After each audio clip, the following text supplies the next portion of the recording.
নমস্কাৰ। আজি আৰম্ভ কৰিবলৈ লৈছোঁ আমি ইউনিট 9 আৰু ইউনিট 9ত কোৱা হৈছে যে জাতিৰ বা প্ৰজাতিৰ মাপকাঠি বা প্ৰজাতীয় নিকষ আৰু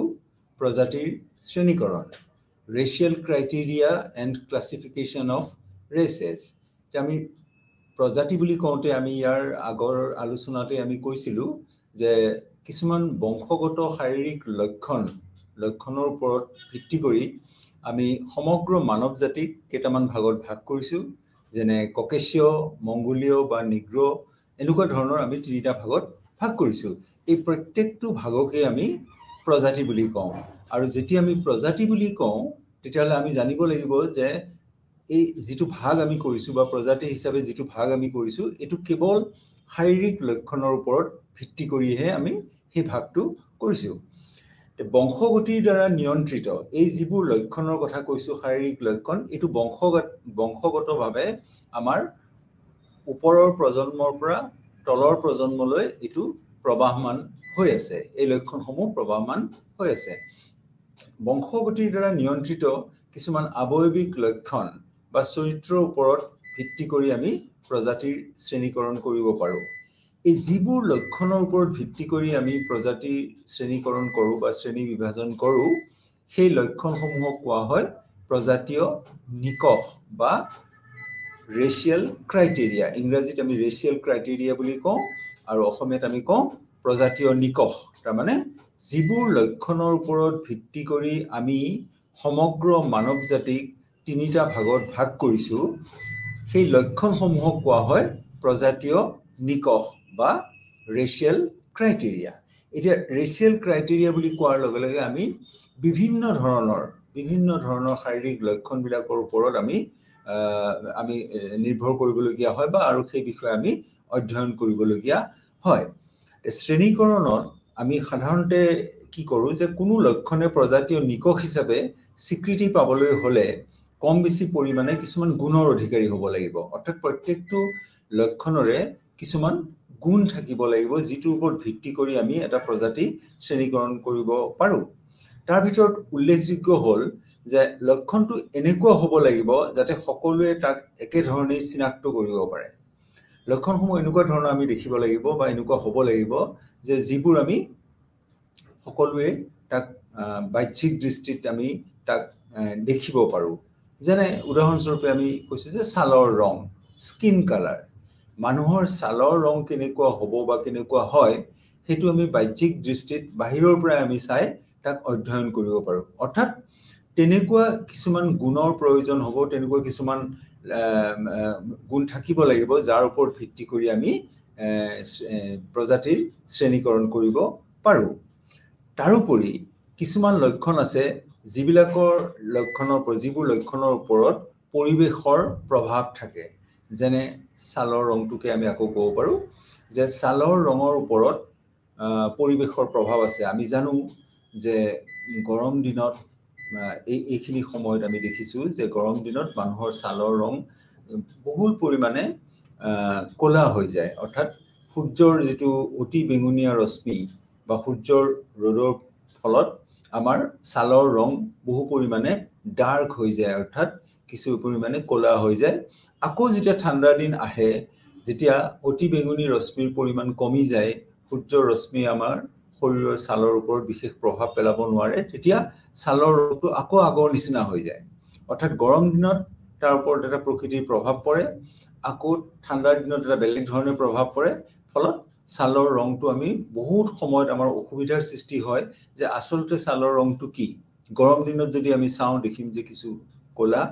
আৰু ঠাণ্ডাৰ দিনত যদি চাওঁ তেতিয়াহ'লে দেখিম যে ৰংটো কিছু পাতল।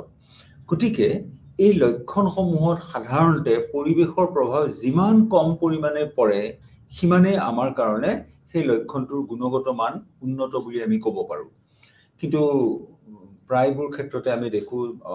অন্ততঃ ছালৰ ৰঙৰ ক্ষেত্ৰত আমি দেখিবলৈ পাওঁ যে তাত পৰিৱেশৰ প্ৰভাৱ থাকে। উৎপৰিৱৰ্তনৰ হাৰ বেছি হ'লেও বহুত সময়ত আমাৰ এটা লক্ষণৰ ওপৰত অধ্যয়ন কৰাটো অসুবিধা হয়। উৎপৰিৱৰ্তন মানে হৈছে যে হঠাৎ যদি জিনৰ পৰিৱৰ্তনৰ বাবে কোনো এটা লক্ষণ কোনো এটা যিকোনো এটা শাৰীৰিক লক্ষণ যদি পৰিৱৰ্তন হৈ যায় তেতিয়াহ'লে তাক অধ্যয়ন কৰিবৰ কাৰণে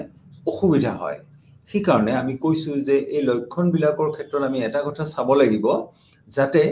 ইয়াৰ ওপৰত পৰিৱেশৰ প্ৰভাৱ খুব কম পৰিমাণে পৰে আৰু উৎপৰিৱৰ্তনৰ হাৰ যাতে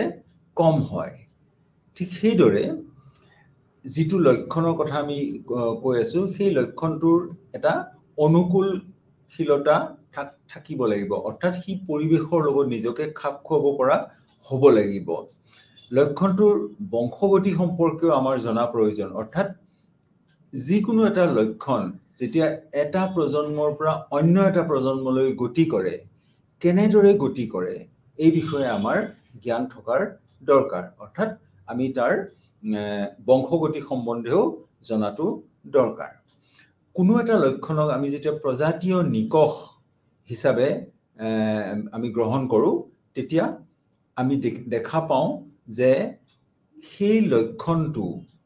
আমি যিকেইটা ককেশীয় মংগোলীয় নিগ্ৰো যিকেইটা প্ৰজাতিত ভাগ কৰিছো ইটোৰ পৰা সিটোৰ যাতে পাৰ্থক্য হয় অৰ্থাৎ ছালৰ ৰঙৰ ক্ষেত্ৰতে আমি আকৌ উদাহৰণ হিচাপে ক'ব পাৰো যে ককেশীয় সকলৰ মাজত আমি দেখো যে তেওঁলোকৰ ছালৰ বৰণ বগা নিগ্ৰো সকলৰ মাজত আমি দেখিবলৈ পাওঁ যে ছালৰ বৰণ ক'লা মংগোলীয় সকলৰ মাজত আমি দেখিবলৈ পাওঁ যে তেওঁলোকৰ ছালৰ বৰণ কিছু পৰিমাণে হালধীয়া অৰ্থাৎ এই যে আমি তিনি প্ৰকাৰৰ ৰং দেখিলো এই ৰংটো প্ৰজাতি ভেদে বেলেগ বেলেগ হয় আৰু এই গুণটো থকাৰ বাবে আমি ছালৰ ৰঙক এক প্ৰজাতীয় নিকষ হিচাপে আমি ধৰিব পাৰো তাৰমানে তাক আমি ছালৰ ৰংটো আমি প্ৰজাতীয় নিকষ হিচাপে গ্ৰহণ কৰিব পাৰো যদিও ছালৰ ৰঙৰ ওপৰত পৰিৱেশৰ প্ৰভাৱ আছে বা উৎপৰিৱৰ্তনৰ হাৰো কোনো ক্ষেত্ৰত কম বেছি আমি দেখিবলৈ পাওঁ তথাপিও আমি ছালৰ ৰঙক এক প্ৰজাতীয় নিকষ হিচাপে ব্যৱহাৰ কৰিব পাৰো কাৰণ আমি তিনিটা ছালৰ ৰং স্পষ্টভাৱে দেখিবলৈ পাওঁ ককেশীয় সকলৰ ক্ষেত্ৰত বগা নিগ্ৰো সকলৰ ক্ষেত্ৰত ক'লা মংগোলীয় সকলৰ ক্ষেত্ৰত কিছু পৰিমাণে হালধীয়া এতিয়া এই প্ৰজাতীয় নিকষবোৰক প্ৰধানকৈ তিনিটা প্ৰকাৰত ভাগ কৰিব পাৰি যে কিছুমান হৈছে সাধাৰণ আৱয়বিক লক্ষণ এই যিবিলাক লক্ষণৰ কথা আমি কৈ আছো শাৰীৰিক লক্ষণবিলাক তাৰে কিছুমান হৈছে সাধাৰণ ধৰণৰ আৱয়বিক লক্ষণ যাক আমি বাহিৰৰ পৰা দেখিব পাৰো আৰু অন্য কিছুমান লক্ষণ আছে সেই লক্ষণসমূহ হৈছে সাধাৰণতে বংশগত অৰ্থাৎ সেইবোৰ আমি বাহিৰৰ পৰা দেখা নাপাওঁ যেনে আমি ৰক্ত প্ৰকাৰৰ কথা ক'ব পাৰো যে আমাৰ তেজৰ কোনটো গ্ৰুপত পৰে এ বি এ বি বা ও আমি জানো যে ৰক্তৰ প্ৰকাৰ 4 ৰকমৰ আছে কিছুমান মানুহৰ ক্ষেত্ৰত আমি দেখো যে তেওঁলোকৰ ৰক্ত হৈছে এ কিছুমানৰ বি কিছুমানৰ এ বি আৰু কিছুমানৰ ও কিন্তু মানুহৰ ৰক্ত প্ৰকাৰ কেনেকুৱা সেইটো আমি বাহিৰৰ পৰা তাক লক্ষ্য কৰিব নোৱাৰো কিন্তু ছালৰ ৰং চকু উচ্চতা মস্তক নাকৰ আকৃতি এই গোটেই বস্তুবিলাক আমি কিন্তু বাহিৰৰ পৰাই তাক অধ্যয়ন কৰিব পাৰো বা বাহিৰৰ পৰা আমি দেখো কিন্তু যেতিয়া আমি ৰক্ত প্ৰকাৰৰ কথা কওঁ তেতিয়াহলে আমি দেখো যে ৰক্ত প্ৰকাৰ আমি বাহিৰৰ পৰা তাক অধ্যয়ন কৰিব নোৱাৰো ৰক্ত প্ৰকাৰৰ বিষয়ে অধ্যয়ন কৰিবলৈ হলে আমি তাৰ আনুবংশিক কথাখিনি জানিব লাগিব তাক অধ্যয়ন কৰিব পাৰিব লাগিব ঠিক তেনেকে অন্য কিছুমান এনেকুৱা লক্ষণ আছে যিবিলাক বিৰল অৰ্থাৎ সকলোৰে ক্ষেত্ৰত আমি সেইবিলাক দেখিবলৈ নাপাওঁ তাৰ ভিতৰত এটা কথা হ'ল পিটিসি টেষ্ট সেনসিটিভিটি অৰ্থাৎ পিটিসি মানে হৈছে ফিনাইল থায়োকাৰ্বমাইড এটো এটা কেমিক্যাল এটো এটা ৰাসায়নিক দ্ৰব্য আমাৰ প্ৰত্যেকজন মানুহৰ ক্ষেত্ৰতে আমি যদি পিটিসি বা ফিনাইল থায়োকাৰ্বমাইড যদি আমি তেওঁৰ জিভাত লগাবলৈ দিওঁ তেতিয়াহলে কিছুমান মানুহে তাৰ তিতা পাব অৰ্থাৎ জিভাত লগোৱাৰ লগে লগে তেওঁলোকে তাৰ যিটো টেষ্ট হেতু তেওঁলোকে তিতা পাব আৰু অন্য কিছুমান মানুহে পানীৰ নিচিনা পাব তেওঁলোকে তিতাও নাপায় মিঠাও নাপায় একোৱে নাপায় পানীৰ নিচিনা লাগিব এই যেটো লক্ষণ যেটো আমি পিটিসি টেষ্ট সেনসিটিভিটি বুলি কওঁ এইটো আমি কিন্তু বাহিৰৰ পৰা তাক নাজানো আমি টেষ্ট কৰিব লাগিব আৰু এই ধৰণৰ যিবিলাক লক্ষণ আছে এইবিলাক বিৰল সকলোৰে ক্ষেত্ৰত এইবোৰ পোৱা নাযায় গতিকে লক্ষণবিলাকৰ আমি তিনিটা পালো এটা হল আমি বাহিৰৰ পৰা দেখিবলৈ পাওঁ ছালৰ যিকেইটা মই ক'লো যে ছালৰ ৰং চকু দৈহিক উচ্চতা মস্তক নাক এইবিলাক আমি বাহিৰৰ পৰাই মানে অনুসন্ধান কৰিব পাৰো বা অধ্যয়ন কৰিব পাৰো তে সেইবিলাক হৈছে অতি সাধাৰণ ধৰণৰ কিছুমান আৱয়বিক লক্ষণ অন্য কিছুমান লক্ষণ কথা ক'লো আমি সেইবোৰ হৈছে বংশগতি লগত জড়িত যেনে ৰক্ত প্ৰকাৰৰ কথা ক'লো তেনেকে চৰ্মচাপৰ কথা ক'লো অৰ্থাৎ হাতৰ বা আঙুলিৰ যিটো চাপ আমি পাওঁ এটো আমি অধ্যয়ন কৰিব লাগিব বাহিৰৰ পৰা চাই আমি একো কথা ক'ব নোৱাৰো ঠিক সেইদৰে আন কিছুমান লক্ষণ আছে যিবোৰ বিৰল কম পৰিমাণে পোৱা যায় তাৰ ভিতৰত এটা আমি ক'লো কি পিটিসি টেষ্ট সেনসিটিভিটি মই আকৌ কৈছো যে পিটিসি মানে হৈছে এটো এটা কেমিক্যাল এটো এটা ৰাসায়নিক দ্ৰব্য যেটোৰ ফুল ফৰ্মটো হৈছে পিটিসি মানে হৈছে ফিনাইল থায়োকাৰ্বমাইড আৰু এটো যেতিয়া আমি টেষ্ট কৰিবলগীয়া হয় এজন মানুহক এটো জিভাত লগাবলৈ দিয়া হয় আৰু জিভাত লগোৱাৰ পিছত তেওঁক আমি সুধিব লাগিব যে তেওঁ তাৰ টেষ্টটো কেনেকুৱা পালে কিছুমানৰ ক্ষেত্ৰত কিছুমান মানুহে এটো তিতা পাব কিছুমান মানুহে তাৰ কোনো টেষ্ট নাপাব অৰ্থাৎ পানীৰ নিচিনা লাগিব গতিকে এই তিনি প্ৰকাৰৰ লক্ষণৰ ওপৰত শাৰীৰিক লক্ষণৰ ওপৰত ভিত্তি কৰি আমি প্ৰজাতিৰ শ্ৰেণীকৰণ কৰো আৰু এই প্ৰত্যেকটো লক্ষণকে আমি প্ৰজাতীয় নিকষ বুলি কওঁ ৰেচিয়েল ক্ৰাইটেৰিয়া এইবোৰ কিছুমান লক্ষণ গতিকে প্ৰজাতি আমি মনত ৰাখিব লাগিব যে প্ৰজাতীয় নিকষৰ ওপৰত বা প্ৰজাতীয় লক্ষণৰ ওপৰত ভিত্তি কৰিহে আমি প্ৰজাতিৰ শ্ৰেণীকৰণ কৰিব পাৰো আৰু এই লক্ষণসমূহৰ তিনিটা ভাগৰ কথা কৈছো যে কিছুমান সাধাৰণ আৱয়বিক লক্ষণ যিবোৰ আমি বাহিৰৰ পৰা দেখিব পাৰো বা বাহিৰৰ পৰা তাক আমি অধ্যয়ন কৰিব পাৰো উদাহৰণবিলাক কৈছিলো আমি চুলিৰ ৰঙৰ কথা কৈছো চকুৰ কথা কৈছো দৈহিক উচ্চতা মস্তক নাক এই গোটেই বস্তুবোৰ আমি বাহিৰৰ পৰা অধ্যয়ন কৰিব পাৰো দ্বিতীয়টো হলগৈ যে যিবিলাক বংশগতিৰ সৈতে জড়িত যেনে আমি চৰ্মচাপৰ কথা ক'লো আঙুলি বা হাতৰ তলুৱাৰ আমি যেটো চাপ লম হেতু বংশগতিৰ দ্বাৰা নিয়ন্ত্ৰিত কিছুমান লক্ষণ ঠিক সেইদৰে আমি যেতিয়া ৰক্ত প্ৰকাৰৰ বিষয়ে অধ্যয়ন কৰিব লাগে এটো বংশগতিৰ দ্বাৰা নিয়ন্ত্ৰিত আকৌ অন্য এটা লক্ষণৰ কথা ক'লো অন্য কিছুমান লক্ষণৰ কথা ক'লো তাৰ ভিতৰত আটাইতকৈ উল্লেখযোগ্য লক্ষণটো আমি ক'লোই যে পিটিসি টেষ্ট সেনসিটিভিটি অৰ্থাৎ এটো এটা বিৰল লক্ষণ এই তিনটা লক্ষণৰ ভিতৰত এটো এটা বিৰল লক্ষণ এতিয়া আমি এই লক্ষণসমূহক আমি বিশদভাৱে আলোচনা কৰিব লাগিব আৰু এই আলোচনাবিলাক কৰোতে আমি এই লক্ষণসমূহ যদিও আমি তিনি প্ৰকাৰৰ কৈছো আমি পিছত এটো দুটা ভাগত ভাগ কৰিলো এটা হল আৱয়বিক লক্ষণ এটা হল বংশগতিৰ লগত জড়িত লক্ষণ গোটেই লক্ষণবিলাক যিমান কেইটা লক্ষণৰ কথা কৈছো এই লক্ষণসমূহ কি ধৰণৰ হ'ব পাৰে চৰ্মবৰ্ণ কেশ নেত্ৰ দৈহিক উচ্চতা মস্তক নাসিকা মানে হৈছে নাক তেনেকে মুখমণ্ডল এইকেইটা হৈছে সম্পূৰ্ণৰূপে আৱয়বিক লক্ষণ অৰ্থাৎ আমি বাহিৰৰ পৰা এইকেইটা অধ্যয়ন কৰিব পাৰো এটা কথা আমি মনত ৰাখিব লাগিব যে যিবোৰ লক্ষণ আমি বাহিৰৰ পৰা অধ্যয়ন কৰিব পাৰো সেই লক্ষণ কেইটাক কোৱা হয় সাধাৰণ আৱয়বিক লক্ষণ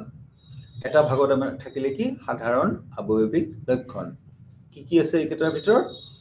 এইকেইটা হৈছে চৰ্মবৰ্ণ কেশ নেত্ৰ মানে চকু দৈহিক উচ্চতা মস্তক মানে মূৰৰ আকৃতি নাসিকা মানে নজ নাক মুখমণ্ডল এইকেইটা লক্ষণ আমি অধ্যয়ন কৰিব লাগিব প্ৰথম ভাগটোত দ্বিতীয় ভাগটোত আমি অধ্যয়ন কৰিব লাগিব যিবোৰ বংশগতিৰ দ্বাৰা নিয়ন্ত্ৰিত লক্ষণ যেনে চৰ্মচাপ তাৰ পিছত আহিব কি ৰক্ত প্ৰকাৰ তাৰ পিছত এই বিৰল যেটো আমি লক্ষণৰ কথা কৈছো পিটিসি টেষ্ট সেনসিটিভিটি এই ভাগকেইটাৰ বিষয়ে আমি অধ্যয়ন কৰাৰ প্ৰয়োজন হ'ব যেতিয়া আমি প্ৰজাতীয় নিকষৰ বিষয়ে জানিব পাৰিম আৰু এই নিকষবিলাক বা এই লক্ষণবিলাকৰ ওপৰত ভিত্তি কৰি আমি প্ৰজাতিৰ শ্ৰেণীকৰণ কৰিম এটা প্ৰথমতে আমি ছালৰ ৰঙৰ কথা কৈ আছো যে পৃথিৱীত বিভিন্ন ছালৰ ৰঙৰ মানুহ আমি দেখিবলৈ পাওঁ বিভিন্ন প্ৰকাৰৰ বৰ্ণক তিনিটা প্ৰধান ভাগত আমি ভাগ কৰি লৈছো সেই অনুযায়ী আমি তিনি প্ৰকাৰৰ মানুহ দেখিবলৈ পাওঁ যেনে প্ৰথম প্ৰকাৰটো হ'ল শ্বেতচৰ্মী মানে হৈছে হোৱাইট স্কিনড পিপল অৰ্থাৎ যিবিলাক মানুহৰ ছালৰ বৰণ হৈছে বগা সেইবিলাকক আমি শ্বেতচৰ্মী মানুহ বুলি কওঁ আৰু বেছিকৈ আমি যদি ভালকে অধ্যয়ন কৰোঁ তেতিয়াহ'লে আমি দেখিম যে বেছিভাগ শ্বেতচৰ্মীৰ লোক ইউৰোপ মহাদেশত বাস কৰে অৰ্থাৎ ইউৰোপৰ বিভিন্ন দেশসমূহত আমি শ্বেতচৰ্মীৰ লোকৰ সংখ্যা আমি তেওঁলোক বেছি পৰিমাণে আমি তেওঁলোকক দেখিবলৈ পাওঁ এতিয়া ছালৰ ৰং বগা আৰু ক'লা হোৱাৰ মূল কাৰণটো কি আমাৰ ছালৰ অভ্যন্তৰ ভাগত আমি ওপৰৰ যিখন ছাল আছে এই ছালৰ তলত কিছুমান ক্ষুদ্ৰ ক্ষুদ্ৰ কণিকা থাকে যিবিলাকক আমি মেলানিন বুলি কওঁ মেলানিন বা ক্ষুদ্ৰ ক্ষুদ্ৰ কিছুমান কণিকা থাকে ছালত যদি মেলানিনৰ পৰিমাণ বেছি থাকে ছালত যদি মেলানিনৰ পৰিমাণ বেছি থাকে তেতিয়াহ'লে ছালৰ বৰণটো ক'লা হ'ব আৰু ছালত যদি মেলানিনৰ পৰিমাণটো কম থাকে তেতিয়াহ'লে ছালৰ ৰংটো বগা হ'ব যিসকল শ্বেতচৰ্মীৰ লোক বা যিসকল লোক ইউৰোপ মহাদেশত বাস কৰে এছিয়াত নহয় ইউৰোপ মহাদেশত বাস কৰে বা ইউৰোপ মহাদেশৰ বিভিন্ন দেশসমূহত বাস কৰে তেওঁলোকৰ ছালৰ ক্ষেত্ৰত মেলানিনৰ পৰিমাণ খুব কম আৰু সেইবাবে তেওঁলোকৰ ছালৰ বৰণ বগা আৰু আমি এইটো কথা জানো যে মেলানিনৰ মূল কাৰণটো হৈছে যে বহুত সময়ত যেতিয়া গৰম বেছি হয় বা পৃথিৱীৰ এনেকুৱা কিছুমান দেশ আছে যিবিলাক দেশ বিষুৱ ৰেখাৰ তলত অৱস্থিত অৰ্থাৎ আমি জানো যে বিষুৱ ৰেখাৰ তলত যিবোৰ দেশ আছে সেইবিলাকত সূৰ্যৰ ৰশ্মি দীঘলীয়াকৈ একদম পোনকৈ পৰে সূৰ্যৰ ৰশ্মি যেতিয়া পোনকৈ পৰে নিশ্চয় গৰমৰ পৰিমাণটো বেছি হ'ব আৰু সূৰ্যৰ ৰশ্মিৰ লগত যিটো আল্ট্ৰাভায়োলেট ৰে অতি বেঙুনী ৰশ্মি বুলি কোৱা হয় সেইটো যেতিয়া বেছিকৈ আহিব সি ছালৰ মাজেৰে শৰীৰৰ ভিতৰত প্ৰৱেশ কৰি স্কিন কেন্সাৰ বা ছালৰ কৰ্কট ৰোগৰ সৃষ্টি কৰিব পাৰে গতিকে যাতে অতি বেঙুনী ৰশ্মি শৰীৰৰ ভিতৰত প্ৰৱেশ কৰিব নোৱাৰে সেইবাবে ছালত মেলানিনৰ পৰিমাণটো বেছি হয় অৰ্থাৎ তেনেকুৱা পৰিৱেশত বাস কৰিবলৈ হ'লে সেই মানুহৰ ছালৰ ৰং ক'লা হ'বই লাগিব যদি ক'লা নহয় তেতিয়াহ'লে অতি বেঙুনী ৰশ্মিয়ে ছালৰ ভিতৰত প্ৰৱেশ কৰি শৰীৰত ছালৰ যিটো স্কিন কেন্সাৰ বা ছালৰ যিটো কৰ্কট ৰোগ বুলি কোৱা হয় সেইটোৰ সৃষ্টি কৰিব পাৰে এতিয়া বিষুৱ ৰেখাৰ তলত বাস কৰা দেশসমূহ বেছিভাগে আমি আফ্ৰিকা মহাদেশত দেখিবলৈ পাওঁ গতিকে আফ্ৰিকা মহাদেশত যিসকল লোক বাস কৰে তেওঁলোকৰ চৰ্মবৰ্ণক আমি কওঁ কৃষ্ণবৰ্ণ অৰ্থাৎ ক'লা ইউৰোপ মহাদেশৰ কথাটো বেলেগ ধৰণৰ য'ত শ্বেতচৰ্মীৰ লোকসকলে বাস কৰে শ্বেতচৰ্মীৰ লোকসকলে যিবোৰ অঞ্চলত বাস কৰে তাত সূৰ্যৰ ৰশ্মি পোনকৈ নপৰে অৰ্থাৎ তাত গৰম খুব বেছি নহয় গৰম কম গতিকে তেওঁলোকৰ ছালত মেলানিনৰ পৰিমাণো কম আৰু মেলানিনৰ পৰিমাণ কম হোৱাৰ কাৰণে তেওঁলোকৰ চৰ্মবৰ্ণ হৈছে বগা বা শ্বেত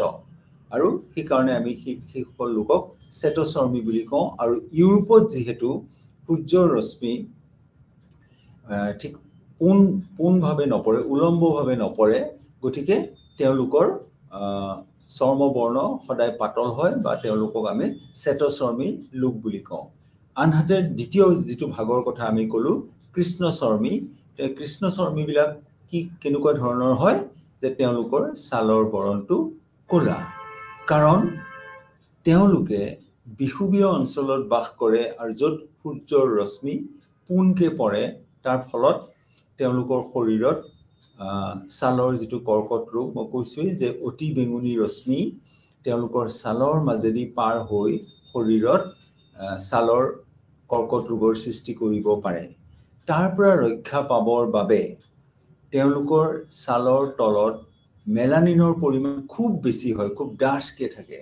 ফলত তেওঁলোকৰ ছালৰ ৰংটো ক'লা হয় আৰু এই মেলানিন সমূহে অতি বেঙুনী ৰশ্মি ছালৰ ভিতৰত প্ৰৱেশ কৰি শৰীৰত যাতে তেওঁলোকৰ স্কিন কেন্সাৰ বা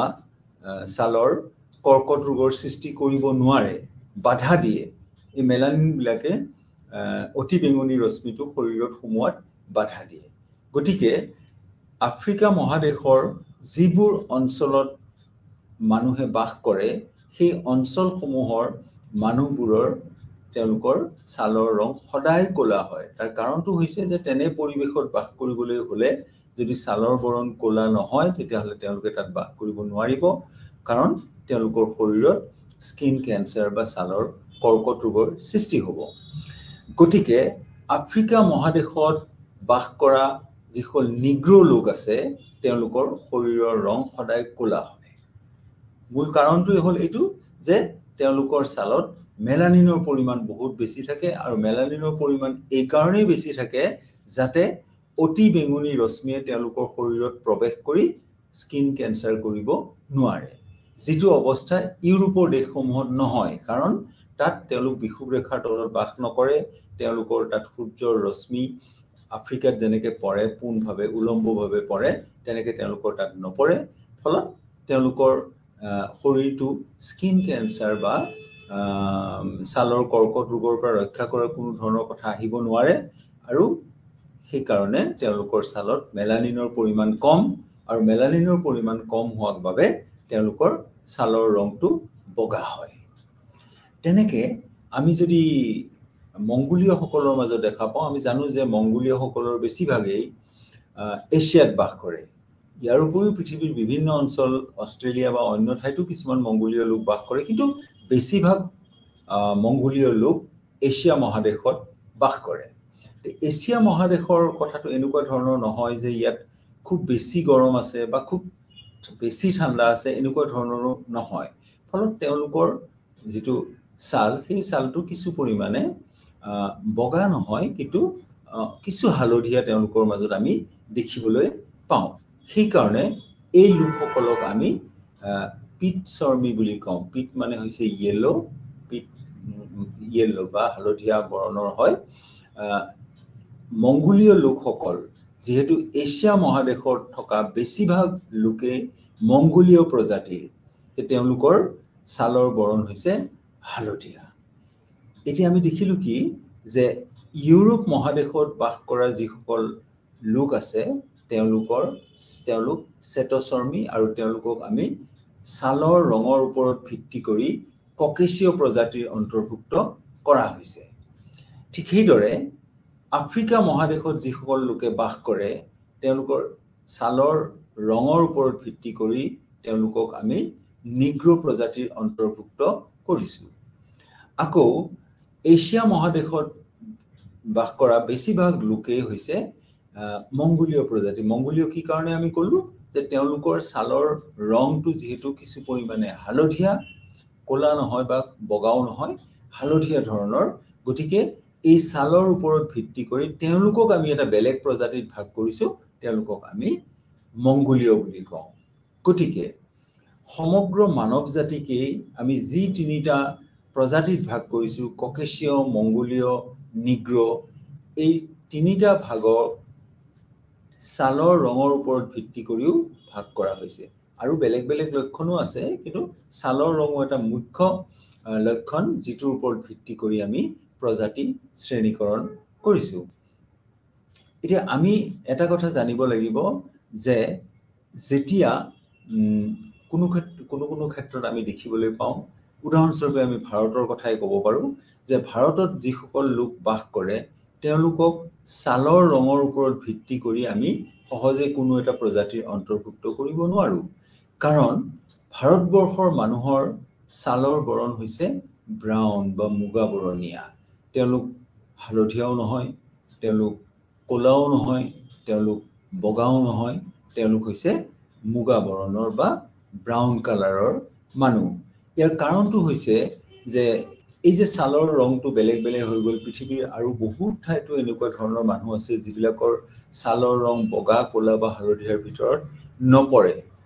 তেওঁলোকক আমি কোনটো প্ৰজাতিৰ অন্তৰ্ভুক্ত কৰিব পাৰোঁ আৰু কি কাৰণে তেওঁলোকৰ ছালৰ বৰণটো এনেকুৱা ধৰণৰ হ'ল? ইয়াৰ মূল কাৰণটো হৈছে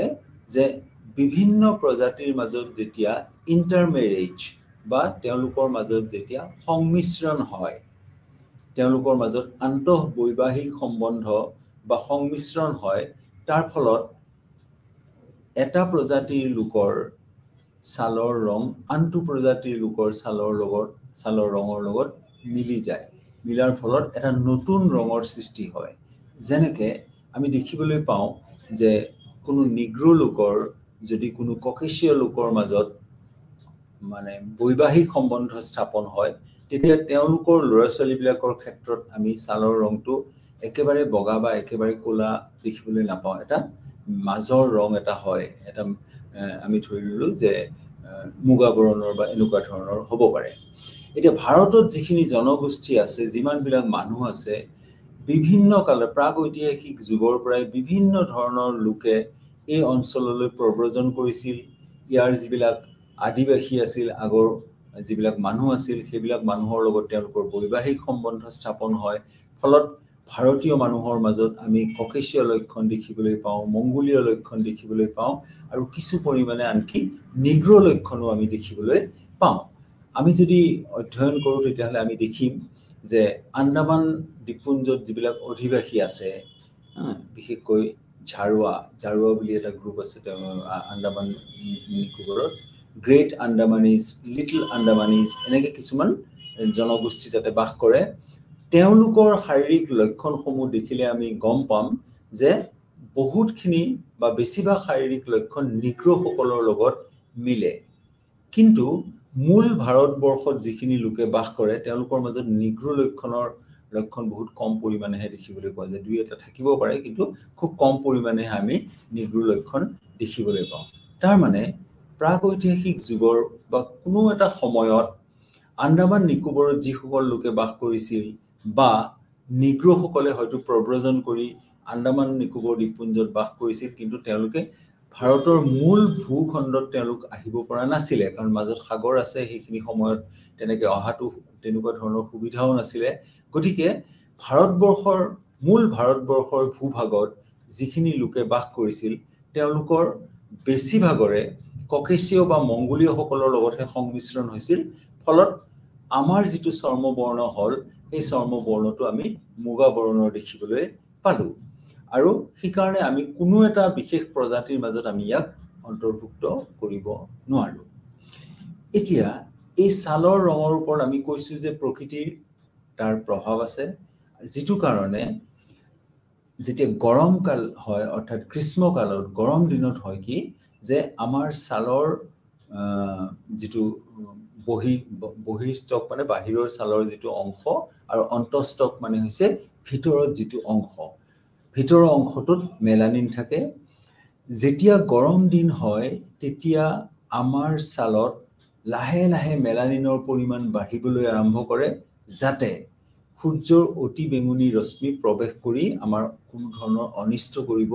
নোৱাৰে। আৰু সেইখিনি সময়ত আমাৰ ছালৰ ৰংটো কিছু পৰিমাণে ক'লা হয়। আমি সকলোৱে এইটো লক্ষ্য কৰিছোঁ আৰু আমাৰ প্ৰত্যেকৰে নিজৰ ক্ষেত্ৰতো এইটো হৈছে যে গৰম দিন হোৱাৰ লগে লগে আমাৰ ছালৰ ৰংবিলাক কিছু পৰিমাণে ক'লা হ'বলৈ আৰম্ভ কৰে। তাৰ কাৰণটো হৈছে যে এইখিনি সময়ত মেলানিনৰ পৰিমাণ লাহে লাহে বাঢ়ি যায়, আৰু এইটো আমাৰ শৰীৰৰ ভালৰ কাৰণেই হয়। আমি এইটো জানিব লাগিব যে ৰংটো যে ক'লা হৈ যায় অকণমান কিছু পৰিমাণে,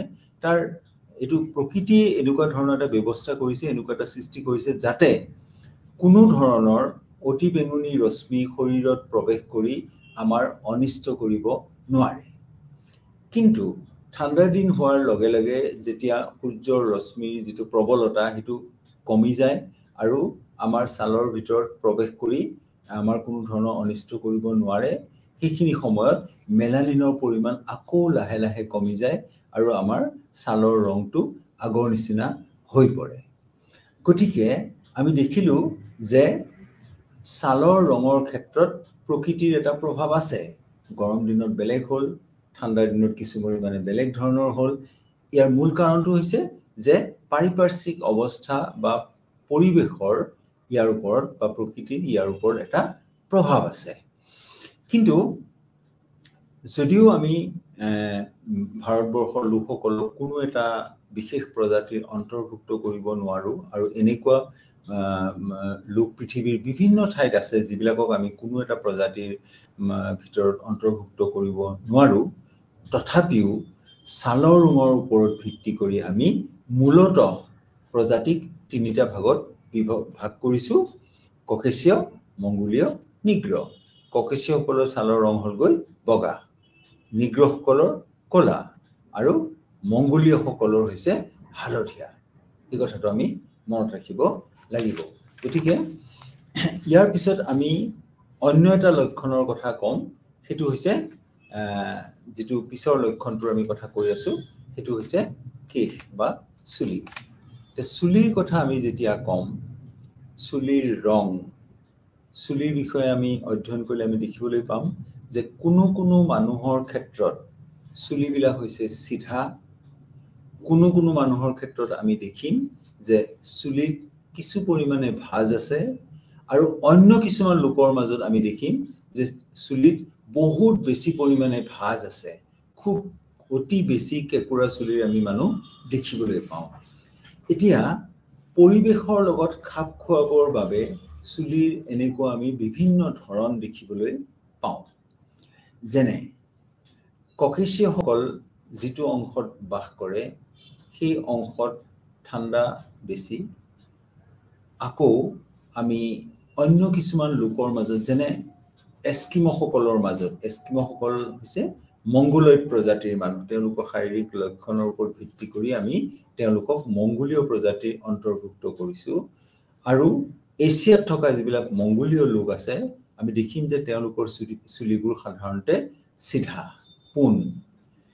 আকৌ আন কিছুমান লোক আছে যিসকল আমি নিগ্ৰ বুলি কওঁ তেওঁলোকৰ ক্ষেত্ৰত আমি দেখিম যে চুলি বহুত পৰিমাণে কেকুৰা ভাঁজ লগা আৰু কোনো ক্ষেত্ৰত আমি দেখো উলকেশী বুলি কোৱা হয় উলৰ নিচিনা পাক খাই থাকে আৰু কিছুমানৰ ক্ষেত্ৰত আমি পিপ্পলৰ নিচিনা দেখিবলৈ পাওঁ অৰ্থাৎ গোল গোল হৈ এনেকে ওপৰলৈ উঠি গুচি যায় তাৰ ফলত তেওঁলোকৰ মূৰৰ যেটো ওপৰৰ তালু যেটো মূৰৰ হেতু আমি বাহিৰৰ পৰা দেখিবলৈ পাওঁ কাৰণ চুলিবিলাক এনেকুৱা ঠিক শংকুৰ আকৃতিলৈ ওপৰৰ ফাললৈ গুচি যায় কি কাৰণে এনেকুৱা ধৰণৰ হ'ল এতিয়া আমি কাৰণবিলাক যেতিয়া নিৰ্ণয় কৰিবলৈ যাম তেতিয়া আমি দেখিম যে যিসকল মংগোলীয় প্ৰজাতিৰ লোক বা এস্কিমসকলৰ কথা কৈছে তেওঁলোকে অতি ঠাণ্ডা ঠাইত বাস কৰে এস্কিমসকল আমি জানোৱে যে উত্তৰ মেৰুৰ বিভিন্ন ঠাইত তেওঁলোকে বাস কৰে মেৰু অঞ্চলত বাস কৰে য'ত সদায় বৰফ তাত থাকে আৰু আমি জানো যে এস্কিমসকলে বৰফেৰে ঘৰ বনাই থাকে যাক আমি ইগ্লু বুলি কওঁ তেওঁলোকে ইগ্লুত বাস কৰে তাৰমানে চাৰিওফালে তেওঁলোকৰ বৰফ আৰু সেই বৰফৰ দ্বাৰা তেওঁলোকে কিছুমান ঘৰ বনাই তাতে থাকে বাস কৰে যাক আমি ইগ্লু বুলি কওঁ তেওঁলোকৰ যদি আমি চুলি আমি যদি অধ্যয়ন কৰো তেতিয়া আমি দেখিম যে তেওঁলোক ৰিজুকেশী ৰিজু মানে হৈছে সিধা পোন তে ৰিজুকেশী হোৱাৰ মূল কাৰণটো হ'ল যে জীয়াই থাকিবৰ কাৰণে আমাক বাহিৰৰ তাপৰ প্ৰয়োজন অৰ্থাৎ আমাৰ শৰীৰটো গৰম হৈ থাকিব লাগিব এতিয়া যিসকল লোকে মেৰু অঞ্চলত বাস কৰে তাত সূৰ্যৰ পোহৰ হেলনিয়াকে পৰে অৰ্থাৎ খুব বেছি পৰিমাণে তেওঁলোকে গৰম সূৰ্যৰ পৰা তাপ তেওঁলোকে আহৰণ কৰিব নোৱাৰে কিন্তু এক বিশেষ ধৰণৰ তাপমাত্ৰা যদি শৰীৰত নাথাকে তেতিয়াহ'লে আমি জীয়াই থাকিব নোৱাৰিম এটা মানুহৰ এভাৰেজ যিকোনো মানুহৰ শৰীৰৰ ভিতৰ ভাগৰ যিটো উষ্ণতা হেতু হৈছে 37 ডিগ্ৰী অৰ্থাৎ আমি 37 ডিগ্ৰীৰ ভিতৰতে ইফাল ইফাল হৈ থাকে কেতিয়াবা কমে কেতিয়াবা বেছি হয় কিন্তু তাতকৈ যদি বেছি হৈ যায় ভিতৰৰ এটো আমি ভিতৰৰ তাপমাত্ৰাটোৰ কথা কৈছো ভিতৰৰ যিটো উষ্ণতা সেই উষ্ণতাটো 37 ডিগ্ৰী আশে-পাশে থাকিব লাগিব তাতকৈ যদি বেছি হৈ যায় বা তাতকৈ যদি কম হৈ যায় তেতিয়া হলে আমাৰ জীয়াই থকাটো সম্ভৱ নহব এতিয়া এই 37 ডিগ্ৰীটো ৰাখিবৰ বাবে আমি বাহিৰৰ পৰা এটা পাব লাগিব মেৰু অঞ্চলৰ হয় কি যে তেওঁলোকে যেহেতু সূৰ্যৰ পৰা তাপ ঠিক সেই ধৰণে নাপায় আৰু যিখিনি পায় সেইখিনি যাতে শৰীৰৰ পৰা বিকিৰণ হৈ ওলাই যাব নোৱাৰে অৰ্থাৎ শৰীৰৰ ভিতৰত যাতে থাকি যাব পাৰে সেই কাৰণে তেওঁলোকৰ এটা আমি জানো যে যেতিয়া আমাৰ খুব বেছি গৰম লাগে অৰ্থাৎ সূৰ্যৰ পৰা আমি তাপ যেতিয়া বেছিকে পাওঁ আৰু বেছিকে আমি পালেও আমাৰ শৰীৰত আমি জীয়াই থাকিবলৈ অকমান দিগদাৰি হ'ব গতিকে আমি কৰো কি ঘামৰ জৰিয়তে এই যেটো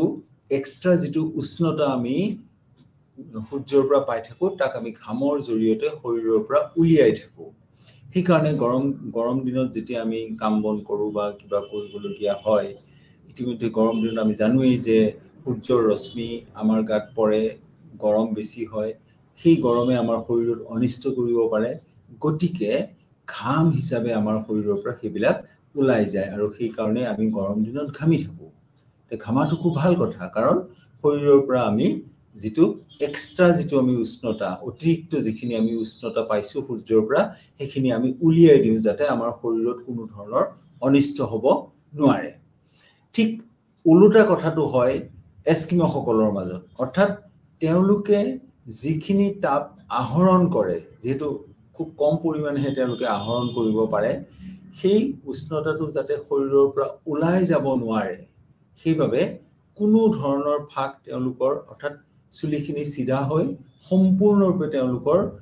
মস্তক বা মূৰটো তেওঁলোকৰ সম্পূৰ্ণৰূপে কভাৰ হৈ থাকে ঢাক খাই থাকে যাতে যিখিনি তেওঁলোকে উষ্ণতা সূৰ্যৰ পৰা পাইছে সেইখিনি যাতে কোনো কাৰণতে ওলাই যাব নোৱাৰে ঠিক আকৌ সেইটো উল্টা কথাটো আমি দেখিবলৈ পাম নিগ্ৰো বিলাকৰ মাজত যেহেতু তেওঁলোকে বিশুবীয় অঞ্চলত বাস কৰে আমি ধৰি ললো যে তাৰ উষ্ণতা 50 ডিগ্ৰী 50 ডিগ্ৰী আৰু আমি কৈছো যে আমাৰ শৰীৰৰ এভাৰেজ উষ্ণতা আছে 37 ডিগ্ৰী তাৰমানে 37 ডিগ্ৰীতকৈ বেছি হৈ গলে শৰীৰত আমাৰ অনিষ্ট হ'ব শৰীৰত আমাৰ যিবিলাক অংগ প্ৰত্যংগ আছে সেইবিলাক এফেক্টেড হ'ব সেইবিলাকৰ ওপৰত প্ৰভাৱ পৰিব আৰু আমাৰ বিভিন্ন ধৰণৰ বেমাৰ আজাৰ হ'ব পাৰে নাইবা আমি আনকি জীয়াইও থাকিব নোৱাৰিব পাৰো গতিকে সেই অঞ্চলত বাস কৰা লোকসকলৰ মূল কথাটো হ'ল যেহেতু বাহিৰৰ উষ্ণতা বহুত বেছি সেইবিলাক যদি কিবা পৰিমাণে শৰীৰৰ ভিতৰত সোমায়ও তেতিয়া হলে তাক আমি উলিয়াই দিব লাগিব অৰ্থাৎ বিকিৰণ কৰিব লাগিব যাতে শৰীৰৰ ভিতৰৰ উষ্ণতাটো 37 ডিগ্ৰীৰ ওপৰ হ'ব নোৱাৰে আৰু ওলাই যাবৰ কাৰণে আমি বিভিন্ন ধৰণৰ অৰ্থাৎ ঘামৰ দ্বাৰা আমি ওলাই যাব পাৰো আমাৰ যিবিলাক ছাল আছে ছালত নোম আছে নোমৰ গুৰিত কিছুমান বিন্ধা থাকে আৰু এই বিন্ধাবিলাকৰ জৰিয়তে এই ঘামবোৰ আমাৰ শৰীৰৰ পৰা ওলাই যাব কিন্তু যেহেতু উষ্ণতা বহুত বেছি আমি কৈছো যে 50 ডিগ্ৰী বা তাতকৈ বেছি তাৰ আশেপাশে উষ্ণতা গতিকে অকল শৰীৰৰ হাত ভৰি এইবিলাক দি ঘামিলেই নহব তেওঁলোকে আনকি তেওঁলোকৰ চুলি এনেকুৱা যাতে তেওঁলোকৰ মস্তকৰ যেটো তালু আছে এইফালেও যাতে ঘাম নিৰ্গত হৈ যাব পাৰে অৰ্থাৎ বিকিৰণ কৰিব পাৰে শৰীৰৰ পৰা সেই কাৰণে তেওঁলোকৰ চুলিবিলাক হৈছে কেকুৰা ধৰণৰ উলকেশী বুলি আমি কওঁ আৰু কোনো ক্ষেত্ৰত আমি স্পাইৰেল অৰ্থাৎ এনেকুৱা ঘূৰণীয়া শংকুৰ নিচিনাকে ওপৰলৈ উঠি গুচি যায় আৰু এই চুলিৰ যে মস্তকৰ যেটো তালু সেইটো ওলাই থাকে যাতে সহজে ঘামি বা বিকিৰণ হৈ তাৰ পৰা যিখিনি অতিৰিক্ত তেওঁলোকে তাপ আহৰণ কৰিছে সূৰ্যৰ পৰা সেইখিনি যাতে ওলাই গুচি যায় গতিকে চুলিৰ যে এই প্ৰকাৰবিলাকৰ লগত পৰিৱেশৰ সম্পৰ্ক আছে পৰিৱেশ যেনেকুৱা হ'ব চুলিৰ ধৰণো ঠিক প্ৰকাৰো তেনেকুৱা ধৰণৰ হ'ব আৰু সেইবাবে আমি নিগ্ৰসকলৰ যেনেকুৱা চুলি দেখিবলৈ পাওঁ এস্কিমসকলৰ ঠাণ্ডা জায়গাত বাস কৰা এস্কিমসকলৰ মাজত আমি তেনেকুৱা ধৰণৰ চুলি নেদেখো মেৰু অঞ্চলত বাস কৰা এস্কিমসকলৰ চুলি হৈছে ৰিজুকেশী সিধা যাতে কোনো ধৰণৰ ফাক আমি মূৰত নিদিও যাতে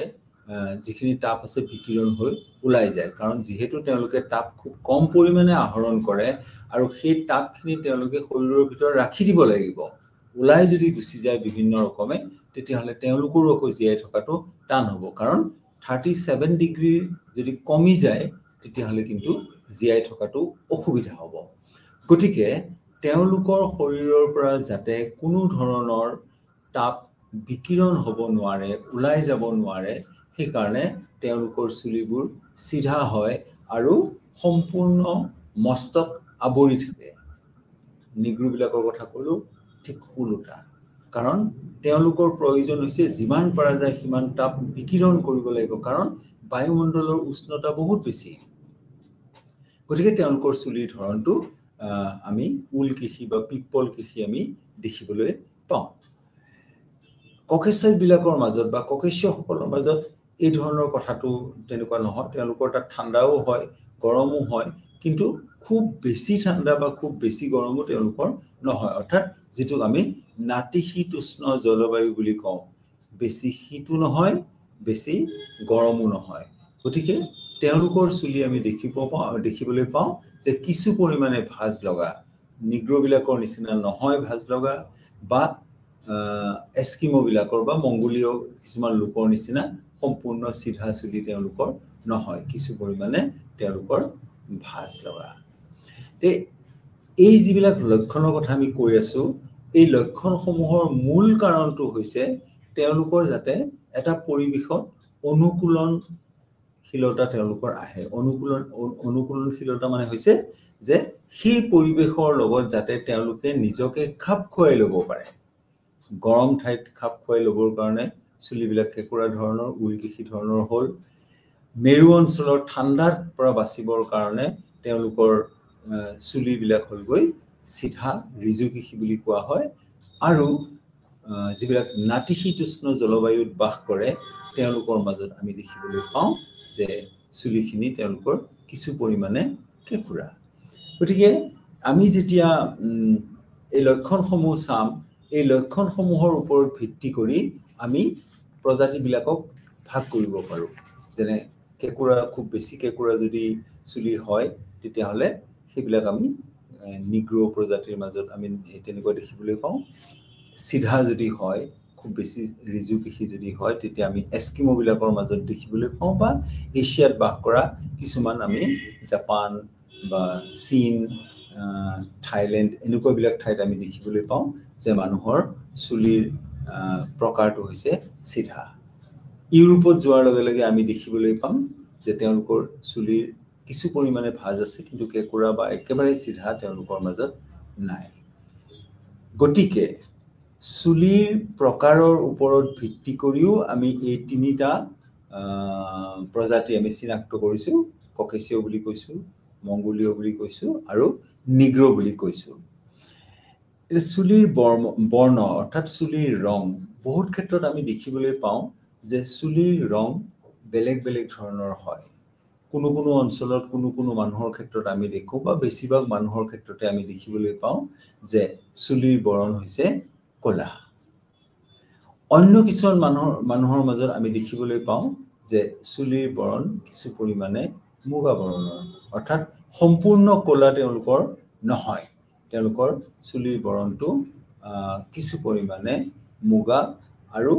এই মুগাবিলাকৰ ভিতৰতো আকৌ যদি খুব পাতল ধৰণৰ মুগা হয় তেতিয়াহ'লে আমি দেখিম যে সোণালী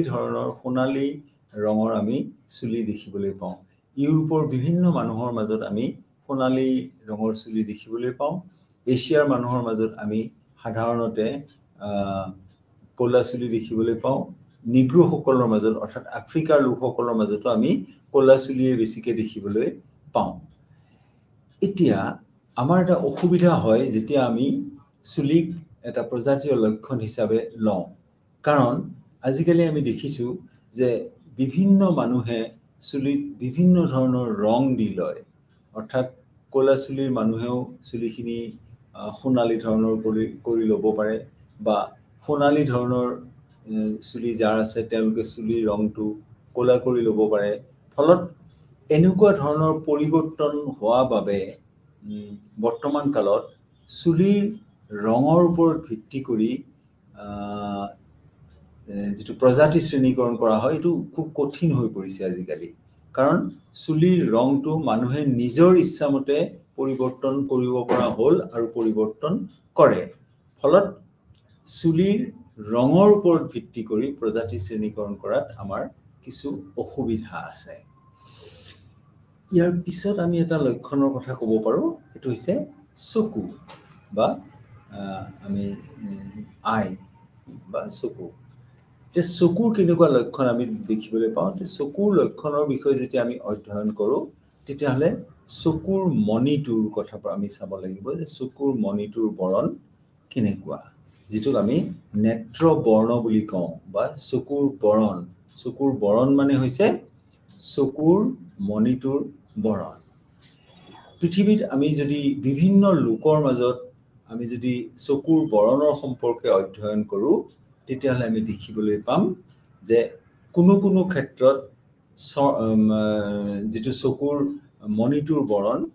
বেছিভাগ ক্ষেত্ৰত আমি দেখিবলৈ পাওঁ মুগা বৰণৰ হ'ব পাৰে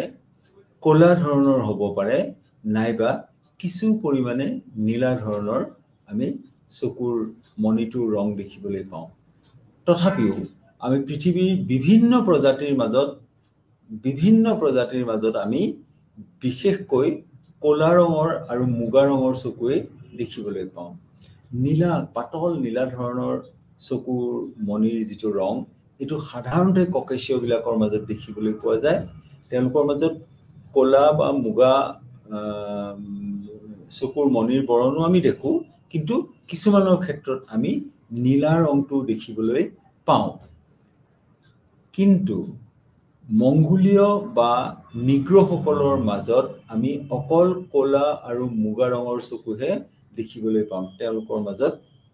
নীলা বৰণৰ চকু সাধাৰণতে আমি দেখিবলৈ নাপাওঁ অৰ্থাৎ নীলা বৰণৰ যেটো চকুৰ মণিৰ যেটো ৰং হেতু বহুত ক্ষেত্ৰত আমি অকল ককেশয়ডৰ মাজতহে দেখিবলৈ পাওঁ নিগ্ৰৰ মাজত দেখিবলৈ নাপাওঁ বা মংগোলীয় সকলৰ মাজত দেখিবলৈ নাপাওঁ কলা বা মুগা এই দুটা ৰং চকুৰ মণিৰ এই দুটা ৰং কিন্তু সকলো প্ৰজাতিৰ মাজতে দেখিবলৈ পোৱা যায় নিগ্ৰৰ মাজতো দেখো আমি ককেশীয়ৰ মাজতো দেখিবলৈ পাওঁ আৰু বহুত ক্ষেত্ৰত আমি দেখিও মংগোলীয় সকলৰ মাজতো অৰ্থাৎ চকুৰ যেটো মণিৰ যেটো বৰণ হেতুৰ ওপৰত ভিত্তি কৰি বহুত সময়ত আমি প্ৰজাতি শ্ৰেণীকৰণ কৰিব নোৱাৰো অৰ্থাৎ এনেকুৱা নহয় যে নিগ্ৰো বিলাকৰ মাজত চকুৰ ৰংটো কলা বা মংগোলীয়ৰ মাজত চকুৰ বৰণটো মানে মণিৰ বৰণটো মুগা বৰণৰ বা ককেশীয় বিলাকৰ সকলোৰে ক্ষেত্ৰত চকুৰ মণিৰ ৰংটো নীলা ধৰণৰ এনেকুৱা নহয় অৰ্থাৎ গোটেই কেটা ৰঙেই আমি ককেশীয় মাজৰ দেখিবলৈ পাম নিগ্ৰো আৰু মংগোলীয় বিলাকৰ মাজত আমি দুটা ৰং দেখিবলৈ পাম এটো হৈছে কলা আৰু মুগা বৰণৰ ইয়াৰ উপৰিও চকুৰ এটা খুব উল্লেখযোগ্য লক্ষণ আছে যেটো কিন্তু প্ৰজাতি শ্ৰেণীকৰণত আমি ব্যৱহাৰ কৰিব পাৰো ভালকৈ কৰিব পাৰো ব্যৱহাৰটো হেতু হৈছে নেত্ৰস্বদ ভাঁজ যাক ইংৰাজীত কোৱা হয় এপিকেন্থিক ফোল্ড বা নেত্ৰস্বদ ভাঁজ তে নেত্ৰস্বদ ভাঁজ বুলি ক'লে আমি কেনেকুৱা কি বুজি পাওঁ যে আমাৰ চকুৰ যেটো ওপৰৰ পটা আছে এই ওপৰৰ পটাটো কোনো লোকৰ মাজত দেখিবলৈ পোৱা যায় যে ওপৰৰ পটাটো তললৈ নামি আহিছে অৰ্থাৎ এনেকে নামি অহাৰ ফলত চকুটো সাধাৰণতে সৰু সৰু দেখিবলৈ পাওঁ আমি যে ওপৰত যেটো চকুৰ ওপৰৰ যিখিনি ছাল আছে সেইখিনি কিছু পৰিমাণে তললৈ নামি অহা বা বহুত ক্ষেত্ৰত তলৰ যিখিনি ছাল আছে সেইখিনি ওপৰৰ ফালে উঠি যোৱা ইয়াৰ ফলত চকুৰ যেটো আকাৰ আছে এই আকাৰটো সৰু আমি দেখিবলৈ পাওঁ এই সকল লোকৰ মাজত এই ওপৰত যেটো চকুৰ যেটো অংশ তললৈ নামি আহে সেইখিনিক আমি কওঁ নেত্ৰস্বদ ভাঁজ বা এপিকেন্থিক ফোল্ড এই যেটো লক্ষণ এই লক্ষণটো সম্পূৰ্ণৰূপে মংগোলীয় লোকসকলৰ মাজত আমি দেখিবলৈ পাওঁ আমি নিশ্চয় আমাৰ ইয়াতে বা আমাৰ দেশৰ বা অসমতে আমাৰ ৰাজ্যতে আমি দেখিবলৈ পাওঁ যে বহুত মানুহৰ নেত্ৰস্বত ভাঁজ আছে অৰ্থাৎ চকুৰ যিটো ওপৰৰ অংশটো অকমান তলৰ ফালে নামি অহা আমি লক্ষ্য কৰিছো যে অসম বা ভাৰতবৰ্ষত থকা যিবিলাক মংগোলীয় প্ৰজাতিৰ লোক আছে যিবিলাকৰ শৰীৰত আমি মংগোলীয় লক্ষণ দেখিবলৈ পাওঁ তেওঁলোকৰ মাজত আমি নেত্ৰস্বত ভাঁজ দেখিবলৈ পাওঁ তাৰ মানে নেত্ৰস্বত ভাঁজটো মংগোলীয়সকলৰ এটা উল্লেখযোগ্য লক্ষণ অৰ্থাৎ নেত্ৰস্বত ভাঁজ থাকিলে আমি অনুমান কৰিব পাৰিম যে এই লোকসকল মংগোলীয় প্ৰজাতিৰ লোক ককেশীয় বা নিগ্ৰসকলৰ মাজত আমি এনেকুৱা ধৰণৰ নেত্ৰস্বত ভাঁজ দেখিবলৈ নাপাওঁ সেইকাৰণে তেওঁলোকৰ চকু আমি ডাঙৰ বা বহল হিচাপে দেখিবলৈ পাওঁ মংগোলীয়সকলৰ চকুবিলাক আমি সৰু সৰু দেখিবলৈ পাওঁ তাৰ কাৰণটো হৈছে যে তেওঁলোকৰ মাজত নেত্ৰস্বত ভাঁজ আছে নিগ্ৰ আৰু ককেশীয় বিলাকৰ মাজত নেত্ৰস্বত ভাঁজ নাই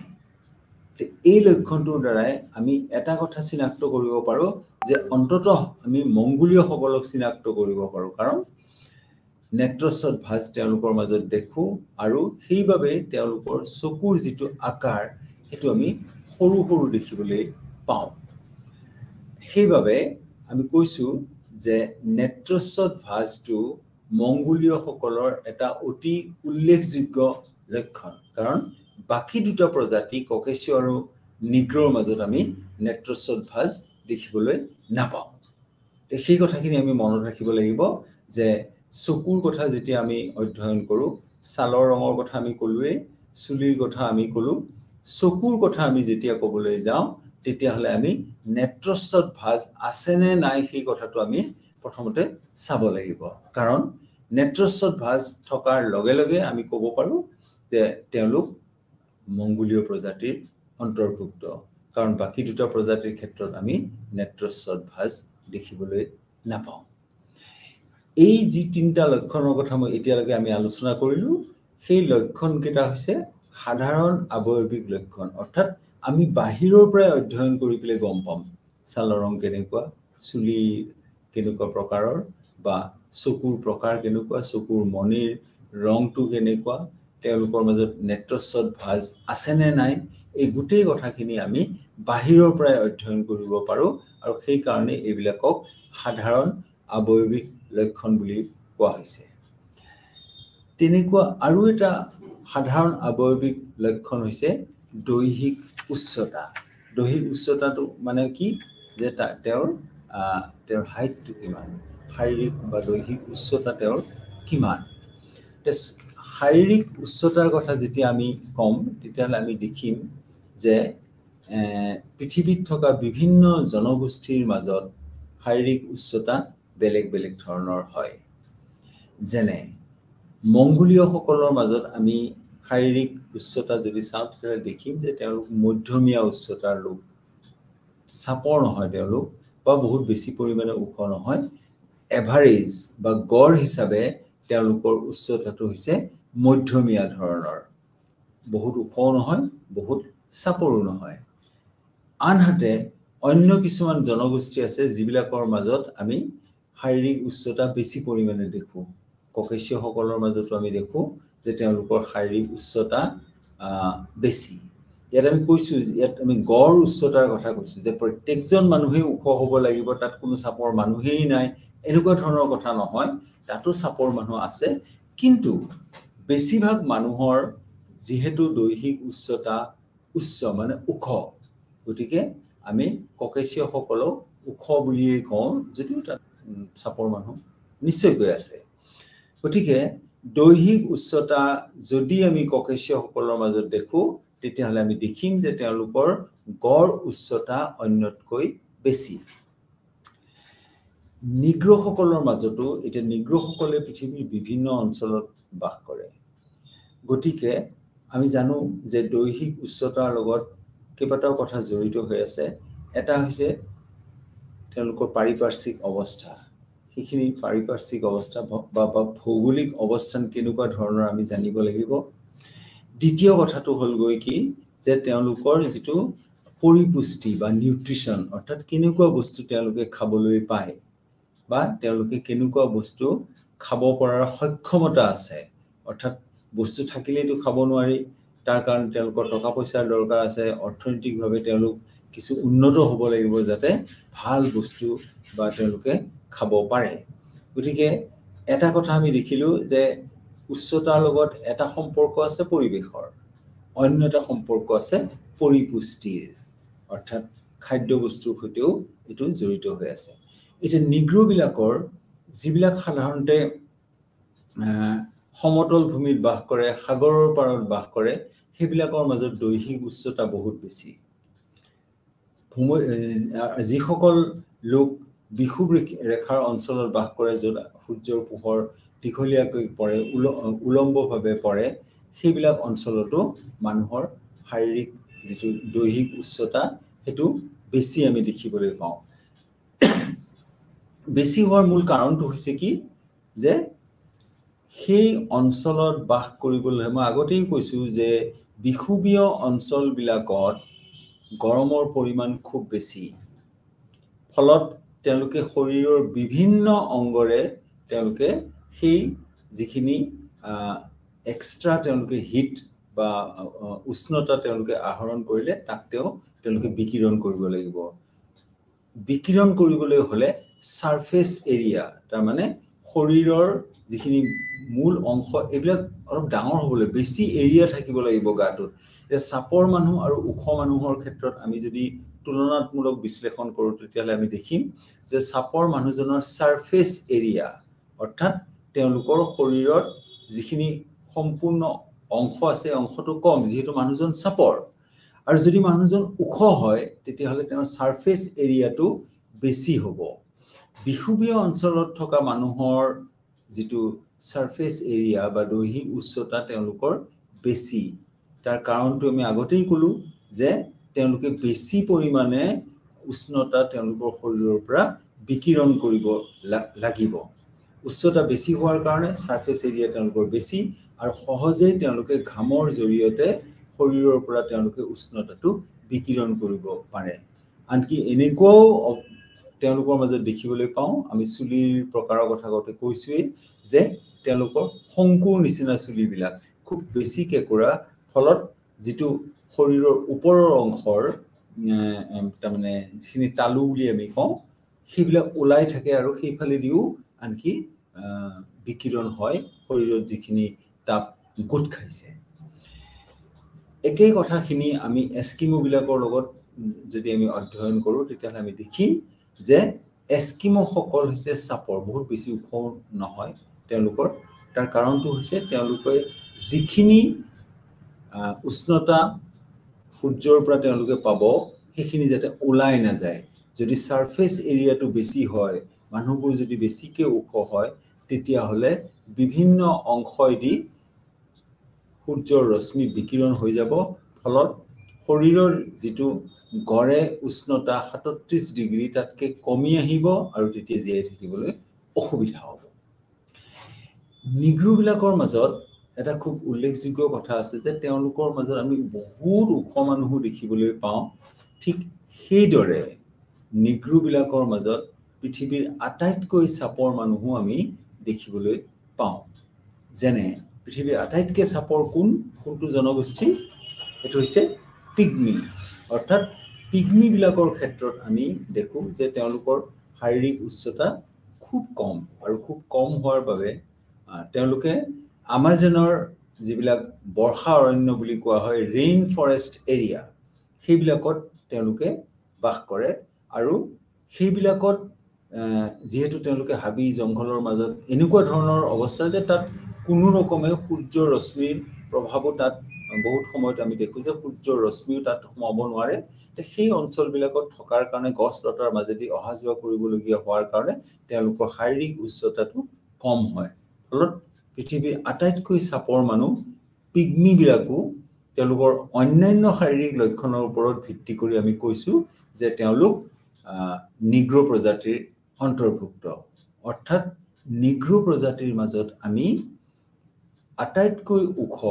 আৰু আটাইতকৈ চাপৰ দুইটা ৰকমৰে আমি মানুহ দেখিবলৈ পাওঁ।